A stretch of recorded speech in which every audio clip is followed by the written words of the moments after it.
Okay, think about this for a second. What if your voice, not just your words, but the actual sound of it, held some kind of secret code, about who you really are deep down? It's a fascinating idea, isn't it? Totally.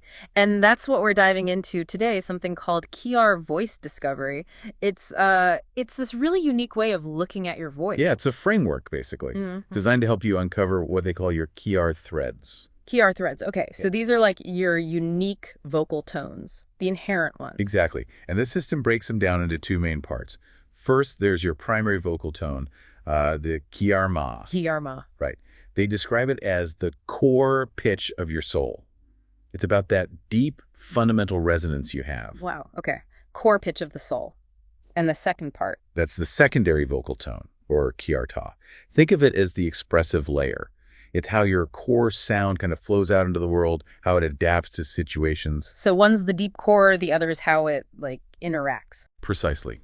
Let's try and put some structure around something we usually feel is just intuition, right? Self-expression. Yeah, absolutely. So our mission here for you listening is basically to give you a shortcut. We want to help you get your head around this really captivating system pretty quickly. We'll look at the quiz they use, this QHIYAR voice discovery quiz, what kinds of questions are in there. What's the results actually mean for you? What insights you might get? Exactly. What it tells you about your own sort of vocal blueprint. I mean, I'm hooked already. The idea of finding the sound your soul was braided with and how you carry it. It sounds almost, I don't know, mystical. Poetic, definitely. It does have that quality. And what's compelling, I think, is seeing how it tries to map out these patterns. Connections between voice and self that maybe we only sense instinctively. Okay, so let's unpack it. Where do we start? The primary tone, QHIYAR ma. Yeah, let's start there. So the first part of their quiz, it's 7 questions. And the whole point is to identify that deep resonance we talked about. Okay, 7 questions. How do they get at something so deep? What are they asking? Well, they're really introspective. They're designed to make you think about your inherent nature, not just, what you do day to day. Right. So, for example, you might get a question like, in moments of silence, I feel most at peace when I'm missing. And the options explore different kinds of inner states. Like what? Oh, things like reflecting inward in a clear mental space, or maybe sitting in dark, dreamlike stillness. See how different those feel. Yeah, very different vibes. What else? Another one asks you to consider how others perceive you. People often describe my voice as. And then you choose from options that reflect different natural qualities. Ah, interesting. So it combines inner feeling with outer perception. Exactly. And based on how you answer those 7 questions, the system guides you towards one of 8 primary tones. 8 of them. Okay, and they have these really cool names, right? In English and QHIYAR. That's right. You've got Clear Bell, which is Sakizi, Flowing River, Rahalya, Flame Root, Kayara, Deep Cave, Morkia. Okay, let me see if I remember the others. Wind Touch. Ciliara. Yep. Then Crystal Edge, Taisa, Earthloom, Kasarayan, and finally, Lightning Pulse, Zavora. Wow, those names are incredibly evocative. Earthloom, Lightning Pulse. They really are. And what's neat is how the descriptions link back to that feeling of your inner voice. How so? Well, like if you feel your truth is kind of like a fire rising deep inside you, that points towards Flame Root, Kayara. Okay, I can picture that. Or if your natural sound, even when you're quiet, feels more like a crackling spark, sudden energy, that suggests Lightning Pulse, Zavora. So it's not just labeling, it's trying to capture a sensation. Exactly. It's painting a picture of these vibrational qualities. Okay, so you figure out that deep core resonance, your QHIYAR ma. Then what? You mentioned the second part, the QHIYAR ta. Right, the secondary vocal tone. So after the first 7 questions, you get 5 more. 5 more. And these ones are about? These focus on how your voice tends to express itself situationally, how that core essence interacts with the world, basically. Ah, okay. So less about the deep inner state and more about reactions, social stuff. Pretty much.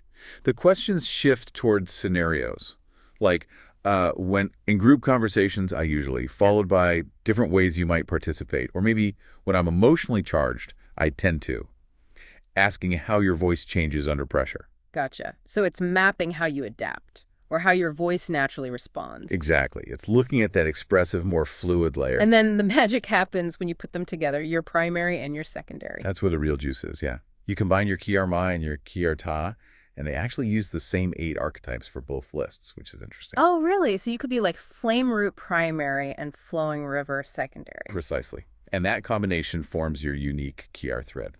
That's the final result, the real insight. Okay, now I really want to hear about these combinations, the threads. What are some examples? Okay, well, let's take the one you just mentioned, almost. What if your primary is clear bell and your secondary is flowing river? Clear bell flowing river. Okay, what's that called? That combination is identified as the seer singer. The seer singer. Wow, that sounds significant. What does it mean? It suggests someone whose insights they're seeing often comes out with this natural grace and clarity. Like the clear bell primary gives that directness, that truth. Right. But the flowing river secondary means it's delivered smoothly, adaptably, it flows easily. So you get this combination of vision with grace. Your deep insights are shared in a way people can really receive. Vision with grace. I like that. Okay, give me another one. What about flame root primary and say earthloom secondary? Okay. Flame root and earthloom. That one's called the grounded voice. The grounded voice. Makes sense. Fire and earth. Exactly. And the description is power held in patience. Ooh. Power held in patience. Yeah, think about it. Flame root is that inner fire, that passion, that conviction. Earthloom is stability, endurance being rooted. So you have this intense inner power, but the earthloom expression means it comes out steadily, patiently. It's not explosive. It's solid. Commands respect through its sheer presence. That's a really strong image. Okay, what about something maybe a bit lighter, like wind touch primary and crystal edge secondary? Okay, wind touch and crystal edge. That combination gives you the poetic observer. The poetic observer. I like the sound of that. The description is quiet yet exact. Quiet yet exact. How does that work? Well, wind touch is subtle, adaptable, maybe a bit whispery or light in its influence. Right. But crystal edge is sharp, precise, clear discernment. So the poetic observer might seem quiet or understated, but when they speak, they are this incredible precision. They cut right through, often with observations that are both sharp and kind of beautiful, gentle delivery, but spot-on insights. Interesting. Quiet intensity. Okay, one more of these specific ones. Deep cave primary with a lightning pulse secondary. Deep cave and lightning pulse. That's the whispering thunder. Whispering thunder. Love that. What's the essence there? Stillness and surprise. Stillness and surprise. Yeah. Deep cave suggests that profound inner quiet, that contemplative depth. It's a voice that holds stillness. Oh, okay. Then you pair it with lightning pulse, sudden energy, unexpected impact, quick flashes of insight. So the whispering thunder is someone who operates from that deep stillness, but then bam, they can deliver these certain impactful truths or insights that really jolt you.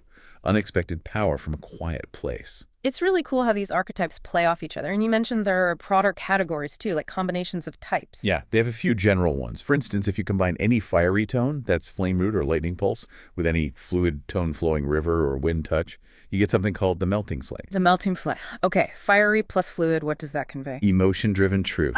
So the fiery gives the passion, the intensity. The fluid gives the adaptability, the emotional flow. Together, it's a voice that's deeply connected to feeling, using that emotion to share truth in a way that's maybe raw, but also flows easily, resonates without being harsh. Authentic emotional expression. That makes sense. And there was another combo, something about earth and clear. Yes. Dual earth plus clear.